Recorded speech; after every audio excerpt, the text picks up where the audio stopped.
So shalom, everyone, wherever you are. I'm joining in from Jerusalem, which is relatively quiet in these extremely turbulent times. And I hope that our viewers are all in safe places and that this event will take place without any sirens in the background. So let me shortly introduce our topic to our audience a bit further. Where's my author? That's our title for today, which really means for us editors, where's my life as I knew it? And in which we'll talk about our work experience in 2020 during COVID-19, anything from maintaining communication with writers, colleagues, readers, to the market's shifting demands, and maybe even to some existential thoughts about our trade in general. And we invite you, our viewers, to share and to ask via your chat boxes. And some of it will be sent to me through WhatsApp by Sharon, and I'll try and read it out loud for the forum. And I honestly hope I can manage this divided attention challenge. And a few introduction words about your guests. So Anne Michel, you're the Foreign Acquisition Director of Albin Michel, one of the leading independent French publishers. You're an editor, among others, of Stephen King, Yemunah Elon, and Yuval Noah Harari, the last two very well known to our Israeli audience, and Stephen King too. Hello, Anne. Hello. Ben George. Ben George is a senior editor at Little Brown and Company in New York. Writers he's published there include Adam Hazlitt, Leslie Jameson, Luis Alberto Rea, and Rutger Bregman. And so, hello, Ben. Hello. Peter Blackstock. Peter Blackstock is the deputy publisher of Grove Atlantic, based in New York. He works with authors including Viet-Thanh Nguyen, Douglas Stewart, Bernardine Evaristo, and Sayaka Murate. Hello. Hey, everyone. Hi. And Marion Wichmann works as editorial director of the listing print in Ullstein Book Verlag, publishing upmarket commercial fiction like Richard Osman, Sofia Segovia, Charlie Mackesy, and best-selling German writers. And it's so good to have you here today. Thank you. Let me start with this. Theoretically, the publishing sector is one of the sectors that stood a good chance at enduring a global pandemic quite well. And maybe, and I'm saying this carefully, maybe even benefiting from it. With people being stuck at home, with a complete shutdown of many cultural fields and cancellation of cultural events, people might have actually had more time for books. And moreover, with easily accessible digital platforms for reading, even the burden of bringing the product to our customers has been somewhat resolved. But of course, this doesn't necessarily translate into more book sales, and one would think of several reasons for that. And I'll just mention two and turn over to you. Not only publishers have backlists, we've discovered, people discovered their own personal libraries as well, and many books they have purchased over the years and haven't had a time to read. So perhaps people were reading more, but often they were reading books they already had. And second possible reason is Netflix, or Netflix is a code name for many related activities. At least some people, and I suspect it's much more than some, myself included, had more time to read, but simply couldn't find the peace of mind to do it this year. So the assumption that if you were an avid reader before COVID, you remained or even became more of a reader is not necessarily true. So, and there are of course more reasons for fluctuation in sales during COVID, which I'm sure will come up in our talk. So let me first ask you this: which was it in your countries and in your publishing houses, withering or flourishing, or maybe static, or somehow both? And what was the situation in your publishing houses operatively? And I mean, did you continue with publication plans and schedule as usual? Did you postpone projects? If so, which? Did you slow down in certain aspects of your work, but not in others, etc.? So please, why don't you start, Ben? Well, that's a terrific question. It's a lot packed in there to think about how it played out. I would say that although at first there was a lot of consternation and worry about what this was going to mean for all of us, and I mean, of course, everyone first just for their safety and what was going to happen with their family and their loved ones and people, and a lot of worry about the business. And it did affect in the short term especially physical sales. We saw a big jump in the sale of ebooks and audiobooks at first. But then eventually even print sales started pretty quickly to recover. And in the US, I think the surprise by the end of the year was, I mean, I've been at Little Brown for 8 years, and we had our most profitable year in the whole time, you know, that I've been here. I think because we're anticipating that actually we'll lose some of that this year as the culture opens up and people have other opportunities, other things they can do for entertainment. But it did seem that when everyone was stuck at home in the pandemic and connection through reading, finding that experience. And so it wasn't evenly distributed. You know, I have friends who are booksellers, indie booksellers. I had notes from them, you know, up in the wee hours, looking at the numbers, thinking maybe I'm going to have to declare bankruptcy or close down. But even they, in the end, managed to, you know, pull through. Amazon took an even bigger, much bigger share of the market here in 2020 in the US. And beyond that, I would just say a lot of plans did shift. Books that were going to come out in May, for instance, or June got moved to later in the summer when we hoped that there would be some reopening and some people would be back in stores. So there was a constant shift about what would be best for the books. We felt we did lose a lot of those discovery sales where people would be out just kind of looking around at the tables, shopping around. If they were going into a store, typically they were just going in to get what they needed and then leave. They weren't comfortable just to stay around and browse. And then in terms of the trends, of course, in the summer here after the murder of George Floyd and the swell of racial justice profiles, you know, the bestseller lists were dominated by books, you know, discussing anti-racism and all facets of the Black experience in America. And that continued very strong throughout the summer and on to now. So that's probably enough of a rambling answer to start here, and Peter will be able to, you know, discuss other things in the US too. So, Peter. Yes, no, thanks, Ben. I mean, that's incredibly comprehensive and brilliant. So I feel like I don't have to say very much in terms of the macro big picture side. But I did also just want to say, I mean, firstly, thank you to Hila and the JIBF for having this panel and inviting me to it. And I just wanted to acknowledge how sort of saddening and frightening the violence has been in Israel and Palestine over the last week, and, you know, our thoughts are with everyone there. And so, yes, this pandemic year, I mean, it's strange. I think we think of it as this concrete, similar piece of time, but there've been so many different stages to it, and we've reacted in different ways. There've been different stories sort of throughout it. And, you know, I think for us at Grove Atlantic, again, it was a good year overall in the end. And I think we were all very worried at the start, you know, what would happen, you know, with our jobs even, and certainly with our books and authors. But we were able to kind of really come through and have some success by sort of doing the same good publishing that we've been doing for, you know, for decades. So that's all been very encouraging. We didn't move that many books. We moved really just sort of 1 or 2 titles where we really thought it made sense. And I think there was a sort of it was difficult to say really whether that was the perfect approach in retrospect. We certainly struggled with some of our debuts. We would get wonderful attention, great reviews, and, you know, the books would be available in the bookshops that were open, but we couldn't kind of get that critical mass behind some of our titles. But of course, that's publishing too. I mean, that sort of happens for books that we love, you know, in all circumstances. But it was particularly difficult last year.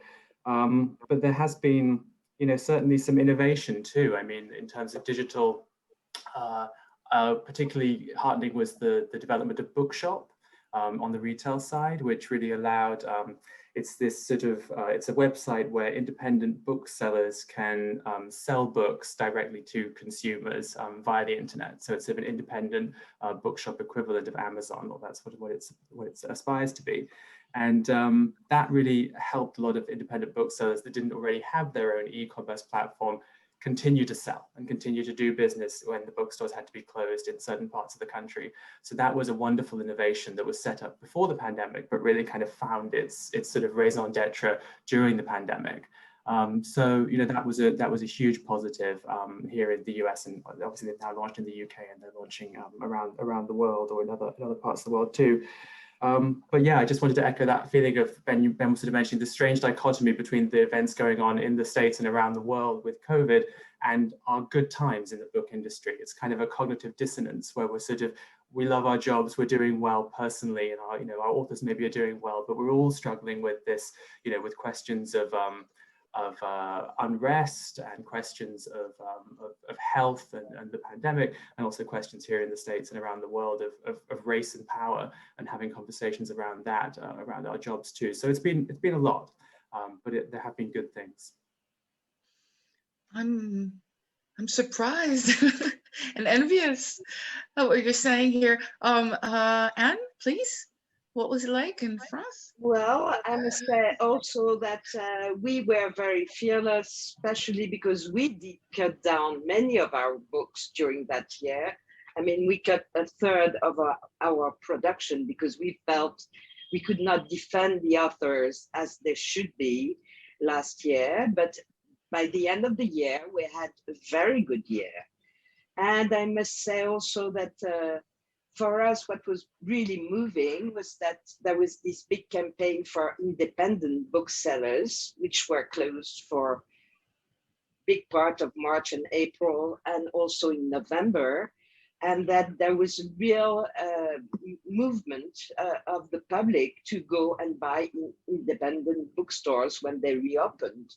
So by the end of the year, they were closed all November, but they made back all the money by December because everyone went to their own bookstore and didn't buy on Amazon, even though, of course, Amazon profited very much from this pandemic in France, Who initiated that, Anne? Well, that was both the booksellers themselves, Tribune, they were writing about saving their jobs.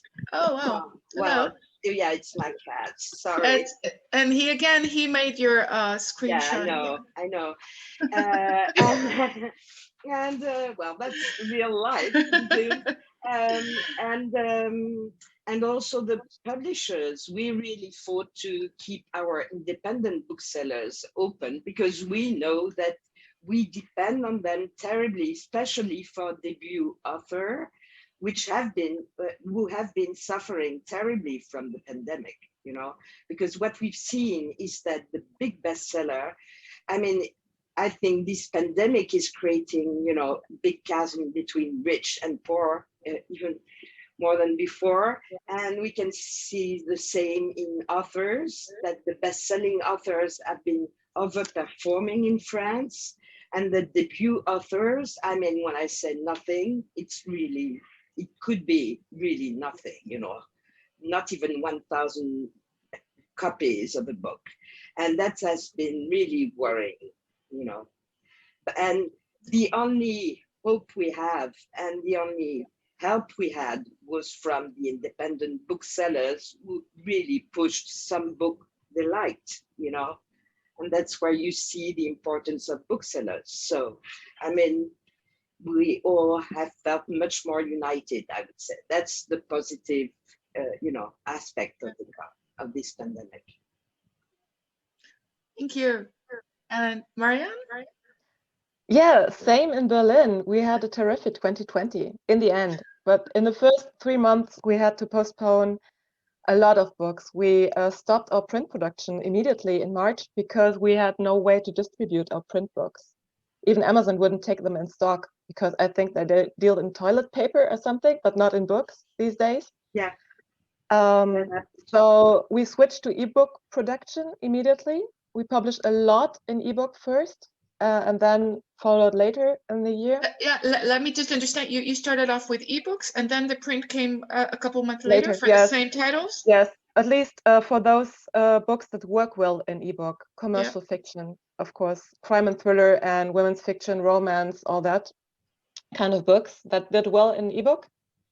And we postponed most of the debuts, but not to fall, but spring 21, because we knew that in fall all the big names were coming out, so that no debut would have stood a chance against those big names coming out around the fair time. So yes, and there were still some debuts that did well when we published them later, maybe in summer, in June, because by June many German bookstores could open again, and that's when all the sales figures went up again. And I think when it comes to Netflix, many people were stuck at home and glued to the computer instead of sitting in meetings or having real FaceTime with colleagues. So they had to sit in front of a monitor, of a computer the whole day. And there's only so much Netflix you can view afterwards.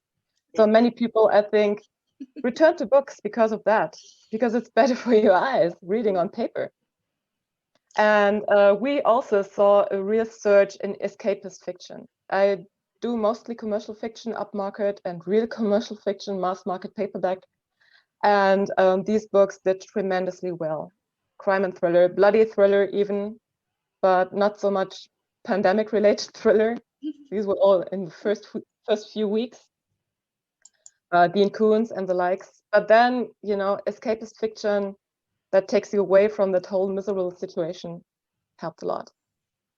I was wondering about that. I was planning that for a later question, but did people, because sometimes like in very stressful situations, we see ourselves glued to the news, hearing in loops over and over, because that does give a sense of security and connection. So I'm interested about, even you, for personal, did you find yourself as attentive to reading, leisure reading? I'm saying not your professional work related reading. Did you remain readers personally in the pandemic? Marion? Me too. Yes, yeah. Me too. But I was part of, I don't know if you watched the first panel. Yes, you did, of course, all of you on this panel.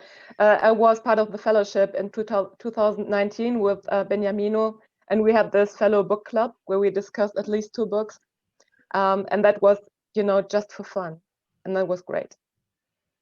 So everyone else, so I'm the only one who couldn't read this year, right? Okay. No. Hila, I must say, at the beginning of this pandemic, I felt, I was quite frightened because I couldn't read anymore, and I felt I didn't, because my brain was like this, there was a part of my brain which was maybe under attack, and I felt like reading was very, very difficult. So now I'm very happy because the pleasure came back, but it took a long time, It did. And So kind of sort of went I in and relate out to of it. that. But I had some moments where it was okay and some moments where I found it difficult. But I found myself reading like Middlemarch, and I read the first 2 Hilary Mantel books. So going back to like history. Yeah, talk about escapism, yes. Fabulous. And Ben, you kept on as usual. No, I mean, no, I think it was peaks and troughs like that, and it would depend on the moment and how much anxiety I was experiencing, and not to veer into politics too much, but the previous administration in this country didn't help anything, in my opinion, in terms of what we were having to deal with last year. But it made me almost more ravenous to find the thing that could take me out of all of it. And so in terms of on the acquisition side, we can discuss later, but just the magic of finding that first spectacular novel during the pandemic time that just reminded me of my love and passion and why we do all of this. Oh, even in the midst of all this fright and anxiety, this part still exists. This writer is still delivering this magic to me that I can then try and go, and take to everybody else. It was very comforting, like sitting alone in my attic where I am now, that would still happen just as it did before. Fabulous. Thank you. So my second topic would be, of course, publishing, like other fields, has become an online business almost overnight, in all aspects, not only sales. So what did you miss the most during the pandemic? Meeting with authors, colleagues, readers, and also what did working with authors look like this year? I mean, editing sessions via email, phone, Zoom, and did you find yourself to go back to Anne's cat, you find yourselves entering your writers' homes in ways different than before. And I mean, the number of spouses and children and pets I got to meet this year from all fields of life was definitely on the rise. And also that special corner in people's homes, which I would have never got to see otherwise. Did you get that a lot? Of course, another way of phrasing that is, working with from home with your family around you can also be very revealing, also for us, not only for our writers. So any notable moments you had in that respect this year? And maybe this time we'll go backwards. We'll start with Anne. Well, I mean, this work was a lifeline. Since I do foreign authors, I mean, maybe it's a bit different. I have only one French author, and I know my author was very demanding, more than usual, because they would see all their projects falling apart for this year. So they needed big reassurance, you know, that they could keep on writing, because we were not reading and they were not writing, you know. So, but to talk about the positive aspects, we found new ways of working with the author by Zoom. So yes, being included in their intimate life in different ways. And also we try to be very creative in way of defending books, which I guess is a topic we will go back to maybe with your next questions, you know. Marion?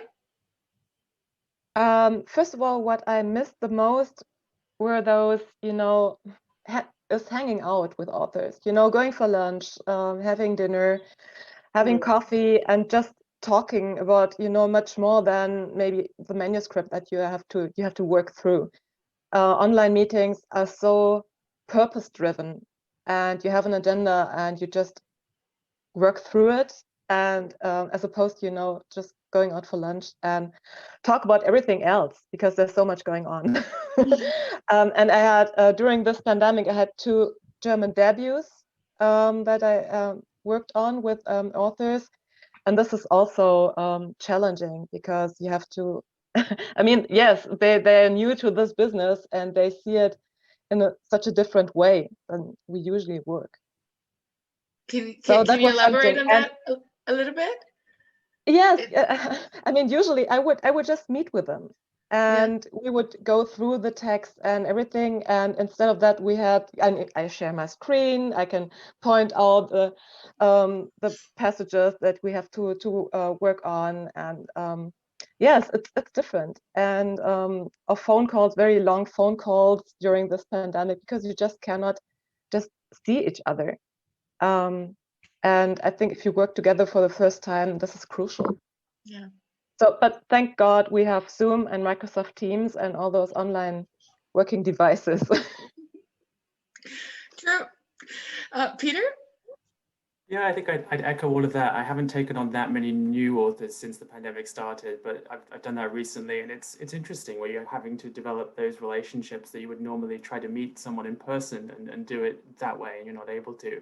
But yeah, like Anne, a lot of my authors are international, or even if they're American, they're not within the New York sort of commuting area, so they aren't people I would necessarily see that often. But I think those milestones of whether it's the first lunch or the book tour when they come to New York, that means a lot to you as the editor. It's really a chance to sort of, you know, to look your author in the face and sort of, you know, to have a laugh and have a drink. And it just sort of, we miss that. I think we all need that. And we also need it collaboratively, working as an editorial team and as a publishing team. I think we've all missed that together, you know, working on behalf of our authors. And you know, I was lucky with publishing Douglas Stewart's Shuggie Bain last year, and that was a wonderful publishing experience. And you know, tough at the start with a debut novel, but then at the end of the year, just been fantastic to see people come to that book. And it's of course wonderful to celebrate that and to go to the online Booker Prize ceremony. But of course, you just really miss that feeling of being in person when you have those great moments. But I was actually lucky enough to have lunch with Douglas last week, and that felt great. That was really wonderful to be in person with your author again. So we're starting in the States at least to be able to do that a little bit. So that feels really good. It's going to be great for everyone because that's more and more possible. Fantastic. Ben? Yeah, I mean, it's maybe not surprising how similar some of the feelings on this are.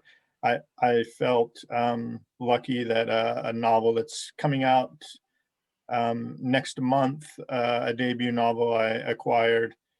I acquired it early last year before the pandemic, and the author was coming through New York, and it was one of the last things I did before the pandemic started was to get to have lunch with him, and it was a fantastic lunch. And it's as Marion says, you know, and Peter also is alluding to, you just pick up things from having this encounter with someone and who they are as a person. And I think it all, you know, feeds into how you're able to work with them and edit the project. I still, you know, even people that I just had warm phone calls with and other things, you know, still you can have a wonderful meeting of the minds and work on the book together, but it does offer something else to get to meet someone. And then I would say I never thought I would miss an editorial meeting in a boardroom. Absolutely. But look at all of my, you know, colleagues on the screen. I just thought, wow, my God, what I wouldn't give for, you know, sitting around the conference table going through, you know, excuse me, the minutes. And it was, I actually just yesterday went back into the office for the first time in 14 months. I had not been in the building because we just have not been there at all. And just to walk around and see everything and sit in, you know, my cubicle that I always complained about before, and remember like 5 p.m. on a Wednesday every week when the New York Times will send out the list, and you know, we'll see, did this thing make the list or whatever, and if it did, you know, the hosannas and hooray going up from everybody around, and just getting to participate in the camaraderie and everything, you know, that you do together and be happy for your colleagues and all of that. I know we're all very much pining to be able to recapture and re-enjoy that part of the experience. Yeah, reappreciation, that would be the word for this, of the smaller things. Yeah, so a third topic that I wanted to present here is coronavirus. It's been dubbed the Great Accelerator.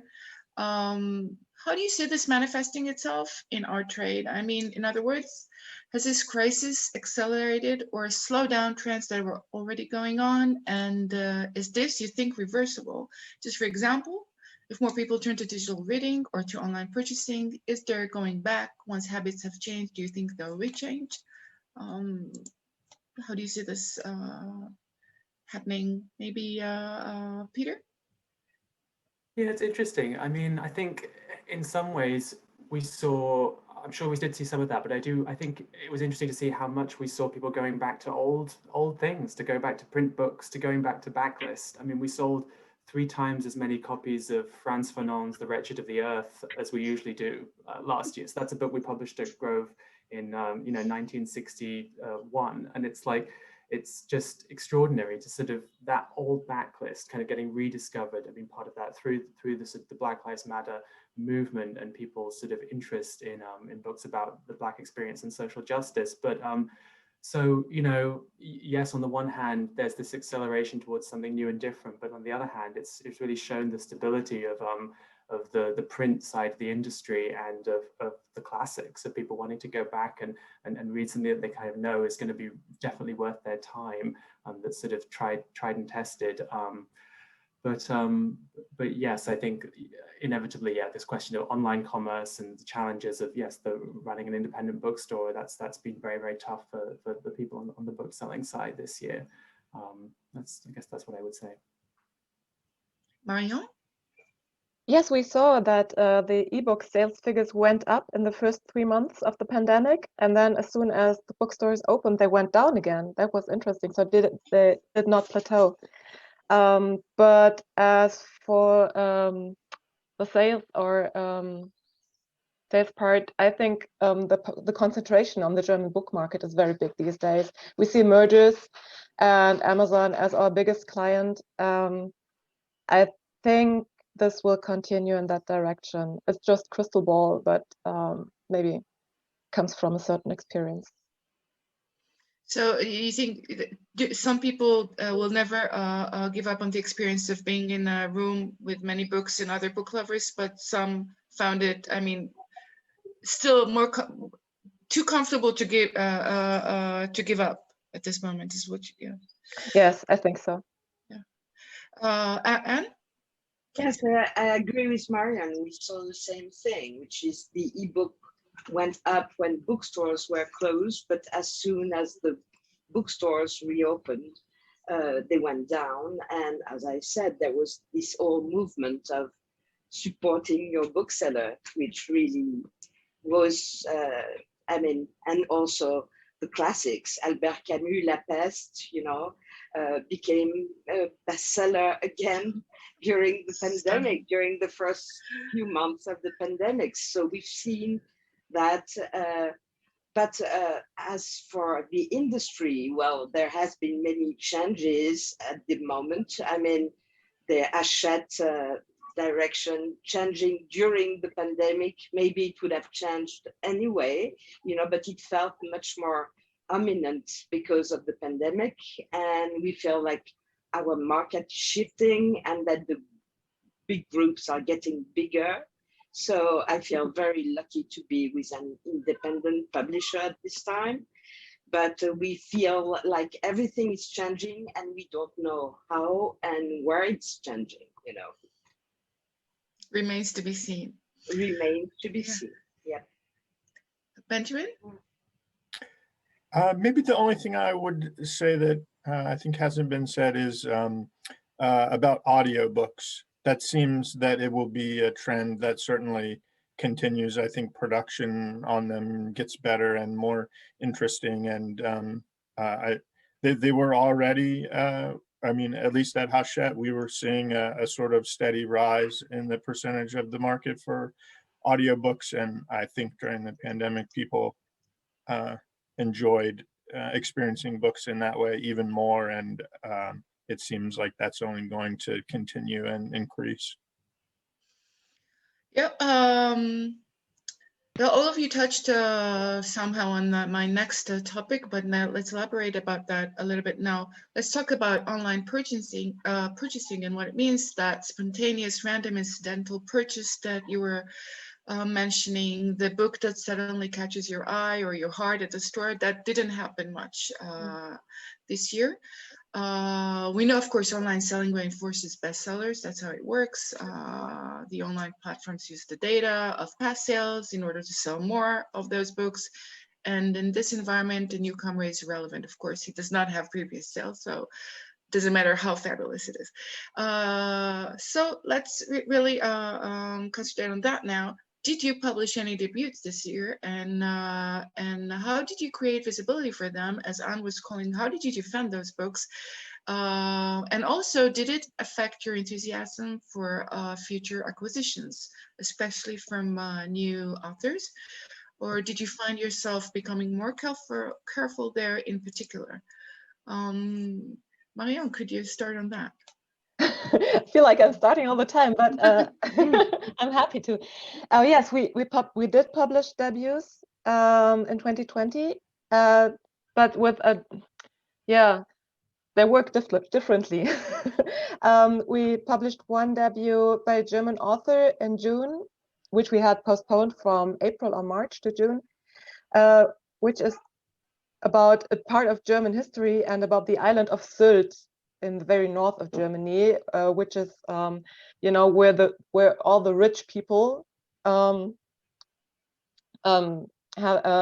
their holidays. And this was a huge bestseller because it was just published when people could travel again and they could go there, maybe not abroad, but within Germany. And that's where they wanted to go, even if it was armchair traveling. And of course, it's an excellent book. This did very well. It was on a best-selling list. And then we had other debuts also coming out maybe in January or February, when the bookstores were closed again. They closed mid-December and reopened by the beginning of March. So the second lockdown hit those books very hard, which were postponed for the first time, and then came out when there was another lockdown, and they just drowned. There's no reviving for that. No revival for those books. Maybe in paperback, hopefully. I'm talking about it was hardback, and I mean hardback debuts is especially hard, and so yes, that was a learning from this pandemic. We hope for a second life in paperback. And what was the second part of the question? Sorry. Let me see. I know I can't remember anymore, because I was just asking, how did you first of all did try to defend it? Did you think up of new ways to do that? And also about, you know, next year, buying books for 2022-23, did you see a slowdown in that, or you were more careful, less eager to gamble on debuts, and etc.? No, we are still enthusiastic about debuts. I mean, this must be a chronic illness or something like that. Yes, we just acquired another debut. But yes, in terms of defending those books, we went very meticulous on big data, of course. So we gave them everything that we could give them to create visibility online in online bookstores. So big data was a very, very big subject for us. Yeah. Thank you. Anne?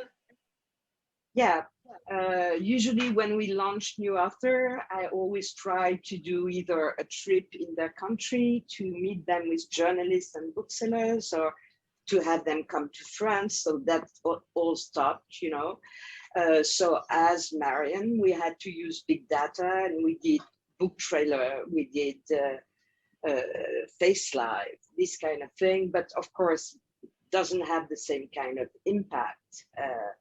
And I also missed meeting this author and doing this lovely trip, because it's lovely to meet the author, but also to be with journalists and booksellers and to be united by this enthusiasm. So, but I must say that again, the booksellers really helped us to create, you know, I managed to publish a few debut novels.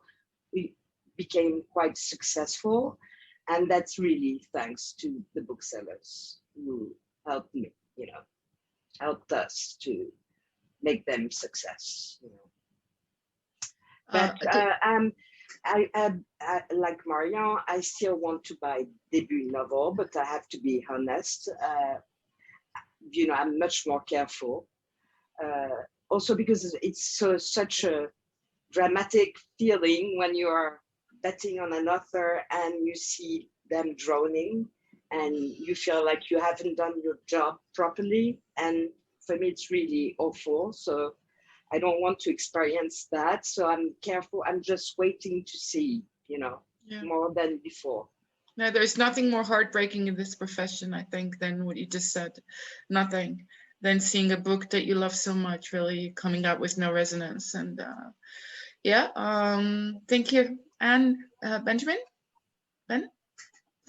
I like Marion's description of the chronic illness of debuts, or chronic optimism, or whatever we have. That yeah, we seem to we're unable to stop ourselves from believing. Which I love, because we should stop it. stop doing it if we couldn't maintain that faith, I think. But I would say the experience is similar. Last year was very tough for debuts. I had in the summer, you know, a debut novel, you know, that I got a couple of the most spectacular reviews I've ever gotten for a novel that I published, and it just disappeared basically. And I think will be very hard to reach a readership with it going forward. I think a debut collection and 2 debut novels last year, if I'm remembering right, and all struggled. But I have 2 coming out this summer in the next couple of months that seem really well set up. A lot of things happening for them. I think there's more optimism, and all signs are that they will work in a much different way than last year. And then also acquired one during the pandemic coming out later in the year, in the fall, where everyone's excited and things seem to be happening. But here it does seem you have to be able to envision for a debut. I think we have about 3 different things that can happen. And one is whether it will be picked for a book club. These are very, you know, big sellers here, whether it's the one that's called Read with Jenna for the NBC Today show, the Good Morning America. You have a handful of these. You have awards attention that can come to a book if you can see it being one that the people deciding the awards would go for. And then the other would be, is this going to be a debut that the media gatekeepers are going to be very interested in and want to lavish a lot of attention on? And I think if you can't see at least a couple of those things happening as a possibility for a debut, everyone is then very cautious and kind of steers away. But if they can see some big things like that happening, then the enthusiasm remains. Yes, of course. And of course, what you're saying, I think it's true for most any year that you'd like to see some sort of defense or back, something that will, you know, put the light on a specific book in the mass of newcomers that you're publishing. Peter? Yeah, I mean, I think I would echo what everyone said, really. I mean, Ben, that kind of idea of the faith and kind of keeping that faith. And we certainly, you know, some of the debut authors we published last year where we didn't have success, we're now acquiring their second novels. And we're not giving up on these authors just because we had a challenging experience. And I think that's really important to sort of, you know, make sure that you keep pushing with authors and books that you really believe in. And yeah, on the digital side, we've certainly been doing a lot to try to kind of push our books and cut through the noise, doing digital advertising. We do a lot on Goodreads for increasingly different types of books. But we're also, you know, we kind of doubled down on the things that we do fantastically in print last year too. We were continuing to make print galleys at a time when I think a lot of big publishers decided that they didn't want to make print galleys.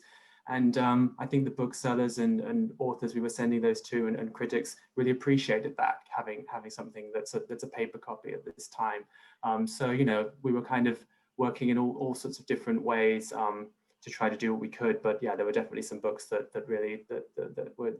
had a challenging experience nonetheless. And on the acquisition side, I mean, it's sort of, I think of my job as kind of like 1/3 acquisition, 1/3 editing and working on the text, and 1/3 publishing, and, you know, trying to do all I can to get the books out into the world. And I do think that acquisition third got a bit shrunk down last year. And I was focusing more on what we had and how to do everything we could for those books. I thought that was really important. But there were a couple of books I acquired which I was just totally swept away by. I mean, Ben was sort of talking about that earlier on, that feeling of like the thing that you just have to have, and that was the most wonderful experience, kind of falling in love with those two books and being able to buy them, which obviously is the second important part of that being a lovely experience. But yeah, anyway. Right. So I'm getting signs from Sharon that we're nearing our panel at the end of our panel. So I just want a last and short question and with short answers from the four of you. Do you know if and to what extent COVID-19 has entered the stories that your writers wrote this year and the manuscripts that you possibly haven't seen yet? And what about apocalyptic literature? Are we to expect a flood of that? And will it sell? I mean, will people be willing to read about something that they have experienced so intensively this year? Just short answer. Marion, you say you always start, so we'll go with Anne now. Well, we haven't seen, I don't know, maybe Peter and Ben will have, and Marion will have a different experience, but we haven't seen that much fiction relating to COVID yet. And I'm not sure, I would be very cautious with this kind of books, because I'm not sure when we are getting out of this mess that people will want to read about it right away. I think, maybe in a year or two. But on the nonfiction side, we've seen many books around viruses and pandemics, and I bought a couple. But I think, again, that I will publish them in like 2023 and not 2022, because I think, we'll want other things. Yeah. Thank you. Peter? Yeah, we have seen a lot of proposals, but as you say, Anne, particularly on the nonfiction side, but also for some fiction anthologies of writers writing, stories related to COVID, and we haven't felt so strongly about anything to really try to go for it. And it's hard to say. I mean, I would say my guess is there's probably room in the marketplace for one really great big, the COVID story book, or maybe two, but I don't think it would be a book that we would publish. I do think it's something that it's tough to bring readers to. It seems like that way to me. Yes, Ben?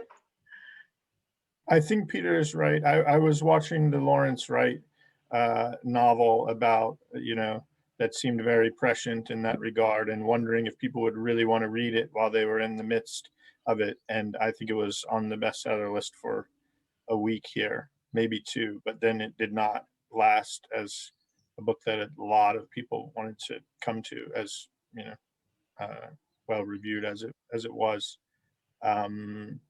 Yeah, I was pretty cautious about whether people will want to continue to return to it, but it does seem like a thing that fiction in the future, if it's dealing at all in the realist vein, is going to have to be aware of as a thing that happened to all of us, and not avoid, but maybe not be entirely preoccupied with it. Marion, now you'll be our final speaker. Thank you. No, I think it's a very thin line, because if you have a novel that's, very realistic, that's anchored in the real world and treating real world problems, and that's set in 2020 or 2021, there's no way of writing around it. And but as I said, I work mostly in commercial fiction, and I have one women's fiction author who uses the pandemic as a premise for her new book, because it's about a group of people living together, who are brought together because they just cannot escape the situation. It's kind of a weak close situation, of course. And then she told me the other day that she just could not write the word corona or pandemic down. She just could not use it. So it's like in the background of the whole novel, but it's never really spoken of. Yes. That makes a lot of sense. Thank you all so very much. Peter Blackstock, Benjamin George, Marion Wichmann, and whoever is joining her there, and Anne Michel and her cat. And it was really lovely to meet all of you and to talk to you.